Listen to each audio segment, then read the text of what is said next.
кейбір адамдар сенгісі келеді, кейбір адамдар сенгісі келмейді. Кейбір адамдар жеуіп қойған семьясын қайта алдыртып жатыр, кейбіреулері қырылып жатыр келмендерді. Просто адамдарға андай бір лицо керек та, сол түсіндіріп айтатындай адамдарға. Айтайын дегеніміз, қазір бізде неге мына Январцево ключо, біздер изначально Январцеводан бізден көре аламыз, біздің шекараға кіргеннен судың көлемін өлшей аламыз. Қандай жылдамдықпен жатыр және де қандай көлемде жатыр. Бірақ сәл бір не болды, изменение болды. Январцевоның узысымен кәтіратта су Январцевоға жетпей мына ескі арнаға түсіп кетеді. Ескі арнада поселок Бөрлі деген бар екен. Бөрлі и Жарсуат деген бар екен. Неде, Оралда. Ескі арнаға түсіп, бұл Бөрлілерді, по сути, островта қалдырып кетті айналасын бәрін. Мына ені Январцеводан бастап, Бөрліге дейін енмен, то есть Январцевоға жетпей, где-то 18 километр енмен жатыр су. Қазіргі таңда Орал дейтін ол жерде жаңа қалай подстепное деді ма?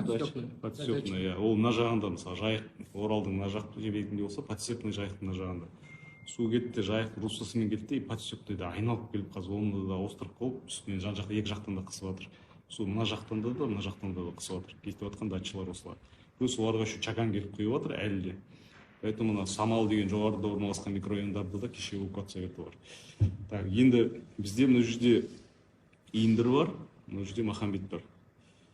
Так, қазіргі таңда біздің осы соңғы мәлімет бойынша Тайпақтың бастап несіне кірді. Тайпақ бізбен Индірмен шекарада тұрған аудан.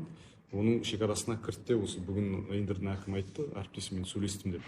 Бұл где-то тоже енмен жатыр, бізде пока нақты ен шығара алмай жатыр, но ориентировочно 8-10 километр ені бар.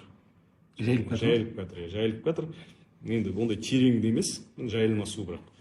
Біздің ойымыз бойынша бұл целым повторяется на 93-94 жылдарда болған судың басудың несі. Қарқыны, целым динамикалары, судың көлемімен қарайтын болсақ. Енді 93-94-те қалай болғанын, в принципе, біздер білеміз. Бірде-бір елді мекен суға кеткен жоқ. 93-те, 94-те де. Бәрін өткені алдын ала, бәрін аваловка дейміз, қоршап тастаған. Махамбетті де, Индірді де, мына жерде ортасында шағын ауылдарды бәрі аваловка. Біздер де сол сценариймен еттік. Біздер бірақ одан да биік жасадық, кішкене техника бар, адамдар жақсы ерте жұмылдырылды.